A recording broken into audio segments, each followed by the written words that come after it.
Yes. And ఇప్పుడు next అఖండ 2 already start అయిపోయింది. చేస్తున్నారు అక్కడట్టు కూడా చేస్తున్నారా? అఖండాలో చేశాను. విలన్ కాంబినేషన్‌లో చిన్న హ్మ్.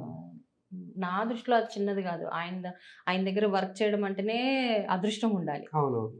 కాబట్టి చిన్నదైనా మేము పెద్దదానిలాగా ఫీల్ అవుతాం. యెస్. సో, అది అండ్ చేశాను బావుంది. అండ్ ఇప్పుడు అఖండ 2లో కూడా మేబీ క్యారెక్టర్ వస్తుంది అని నేను అంటే ఆహ్, ఎందుకంటే నేనెళ్ళాను, ఆఫీస్‌కెళ్ళాను, సార్‌ని కలిసాను. హ్మ్. ఆయన బ్లెస్సింగ్స్ కన్ఫర్మ్‌గా మీకుంటుందమ్మా అన్నారు. అంటే నాకు తెలిసి బోయపాటి గారితోని చేసిన వాళ్ళందరూ జర్నీ కంటిన్యూస్‌గా అవుతుంది. అవును. ప్రతి సినిమాలో ఎక్కడికో చోట ఆయన పెట్టడం, చేయడం జరుగుతూనే ఉంటది. అవును. యెస్. మా బాలకృష్ణుడు ఎలా ఉన్నాడు? సారు అయ్యో! చాలా జై మంచి బాలయ్య. అవును. జై హ్మ్. బాలయ్య. హ్మ్. చాలా మంచి వ్యక్తి అండి. సెట్‌లో గూడా హ్మ్. బాలయ్య గారు, సార్ అందరితో మాట్లాడుతుంటారా మీ అందరితోని? ఆయనతో మాట్లాడాలంటే గట్స్ ఉండాలి సార్. ఆ! ఆ! సార్‌తో మాట్లాడాలంటే. హ్మ్. ఆయన ఎక్కడో అంత దూరంలో ఉన్నా గూడా ఇక్కడి నుంచే నాకు భయమేస్తా ఉంటది. హ్మ్. మాట్లాడతారా? అసలు మాట్లాడరా అసలు?